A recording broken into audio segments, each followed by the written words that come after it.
नमस्कार और इस नए विश्लेषण में स्वागत है। खैर, बिना कोई समय बर्बाद किए आइए सीधे आज के विषय पर आते हैं। आज की ये चर्चा विक्ट्री विद ऐश प्लेटफॉर्म के हालिया बैकएंड अपडेट्स और नए एआई केवाईसी सिस्टम पर केंद्रित है।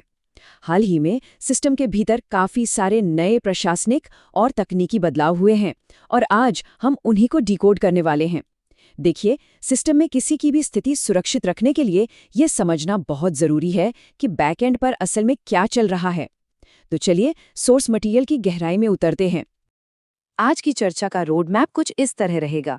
पहले एआई केवाईसी सिस्टम लॉन्च, फिर रजिस्ट्रेशन की उलझनें सुलझाना, उसके बाद सफल केवाईसी के चरण और अंत में भविष्य का ब्रिज। चलिए आगे बढ़ते हैं। Section 1, AI KYC system launch और बैकएंड कमीशनिंग। अब सोर्स मटेरियल में लीडरशिप का एक बयान तुरंत ध्यान खींचता है। उन्होंने कहा है, बिना किसी ब्लिंक या ग्लिच के, यानी बिना किसी रुकावट के। दावा यह है कि नए सिस्टम्स बैकएंड पर बिल्कुल सुचारू रूप से काम कर रहे हैं। पहले केवाईसी को लेकर जो भी तकनीकी दिक्कतें आती थी ना, सोर्स के मुताबिक अब उन सबको पूरी तरह पार कर लिया गया है। ऐसा इसलिए किया गया है ताकि आने वाले असली बिजनेस के लिए एक बेहद मजबूत तकनीकी नींव तैयार की जा सके। इस मजबूती को सपोर्ट करने के लिए बैकएंड पर 3 विशिष्ट प्लेटफॉर्म्स को कमीशन किया गया है। पहला है in house AI KYC system, जो कि इस प्लेटफॉर्म का अपना बिल्कुल नया एआई पावर्ड टूल है। दूसरा है डेटा मॉनिटरिंग प्लेटफॉर्म और तीसरा डेटा मोनेटाइजेशन इंटीग्रेशन। अब इन तीनों को एक साथ देखने पर यह साफ समझ आता है कि अगले बिजनेस फेज में कदम रखने से पहले डेटा मैनेजमेंट की एक कितनी व्यापक और ठोस रणनीति तैयार की गई है। सेक्शन 2, रजिस्ट्रेशन की उलझनें और मिसिंग आईडी का समाधान। अब बात करते हैं उस मुद्दे की जिसने कम्युनिटी में सबसे ज्यादा चिंता पैदा की है। गायब हुई आईडी का क्या होगा? खैर, सोर्स अपडेट उन सभी अकाउंट्स के लिए एक बहुत बड़ा आश्वासन देता है जिनकी आईडी या तो एक्सपायर हो गई थी या किसी तकनीकी वजह से डिलीट हो गई थी। ये साफ बताया गया है कि उन सभी आईडीज को बिल्कुल उसी जगह और उसी ओरिजिनल स्पॉन्सर के तहत रिस्टोर किया जाएगा जहां वे सबसे पहले रजिस्टर की गई थी। सीधी सी बात है, सिस्टम में किसी का भी स्थान खोया नहीं है। इस स्थिति में ये समझना बहुत जरूरी है कि क्या करना चाहिए और क्या बिल्कुल नहीं करना चाहिए। एक तरफ है गलत कदम, यानी उसी जीमेल अकाउंट से बार बार दोबारा रजिस्ट्रेशन करने की कोशिश करना। सच कहें तो इससे केवल ईमेल पहले से रजिस्टर्ड है वाला एरर ही मिलेगा। दूसरी तरफ है सही कदम, और वो है थोड़ा संयम रखना। बस ओरिजिनल आईडी के वापस दिखने का इंतजार करना है और आधिकारिक अपडेट्स के लिए ईमेल इनबॉक्स पर नजर बनाए रखनी है।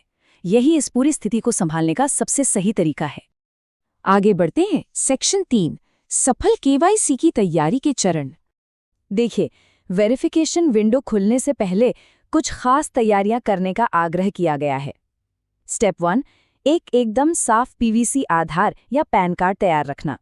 दरअसल होता क्या है कि पुराने लैमिनेटेड कार्ड्स की फोटो अक्सर रोशनी में चमक जाती है, या यूं कहें कि रिफ्लेक्शन आ जाता है। इसीलिए पीवीसी कार्ड को ज्यादा बेहतर माना गया है। स्टेप 2, अच्छी लाइटिंग सुनिश्चित करना। और स्टेप 3, डॉक्यूमेंट की इमेज के किनारों को बहुत ही सलीके से क्रॉप और स्मूथ करना ताकि आगे और पीछे का हिस्सा बिल्कुल स्पष्ट अपलोड हो। ये छोटी छोटी तैयारियां ही किसी भी डिजिटल रिजेक्शन से बचने की असली कुंजी हैं। महज 5 मिनट? जी हाँ। तकनीकी दावों के अनुसार अगर सारे डॉक्यूमेंट्स पहले से ही सही फॉर्मेट में तैयार रखे गए हों तो इस नए एआई आधारित सिस्टम को वेरिफिकेशन पूरा करने में अधिकतम 5 मिनट का समय लगेगा। अब जरा सोचिए, ये बात स्पष्ट कर देती है कि पहले से की गई तैयारी कितनी अहम भूमिका निभाती है, ताकि सिस्टम बिना किसी देरी के फटाफट अपना काम कर सके। अब आते हैं आखिरी हिस्से पर। सेक्शन 4, भविष्य का ब्रिज और प्लेटफॉर्म का विकास। सोर्स मटेरियल में एक बेहद दिलचस्प आंकड़ा सामने आया है और वो है 60% का। दावा ये है कि दुनिया की लगभग 8.2 बिलियन की जो कुल आबादी है, उसमें से 60% युवा आबादी सक्रिय रूप से एक स्थिर अवसर की तलाश में भटक रही है। ये कोई छोटा नंबर नहीं है। ये विशाल जनसांख्यिकीय मांग ये दर्शाती है कि लीडरशिप विक्ट्री विद ऐश को केवल एक मामूली चेकपॉइंट नहीं मान रही है, बल्कि इसे एक ऐसे ब्रिज के रूप में देखा जा रहा है जो इस पूरी कम्युनिटी को एक बहुत बड़े बिजनेस मॉडल की ओर ले जा सके। आइए लीडरशिप टीम के एक बहुत ही गहरे विचार के साथ इस विश्लेषण को समाप्त करते हैं। डिजिटल ट्रांजिशन के इस अगले चरण के लिए बिना ढांचे के कोई पूर्ति नहीं का आखिर क्या अर्थ है? जो AI, KYC और बैकएंड सिस्टम्स आज तैयार किए जा रहे हैं ना, वे केवल कुछ साधारण नियम नहीं हैं, बल्कि सोर्स के अनुसार ये वो मजबूत बुनियादी ढांचा है जिस पर आगामी विस्तार टिका हुआ है। ये बात वाकई सोचने पर मजबूर करती है कि क्या ये नई नींव भविष्य में उन सभी अभूतपूर्व अवसरों को हकीकत में बदल पाएगी जिनका वादा किया गया है? इसी सवाल और विचार के साथ आज का ये विश्लेषण यहीं समाप्त होता है।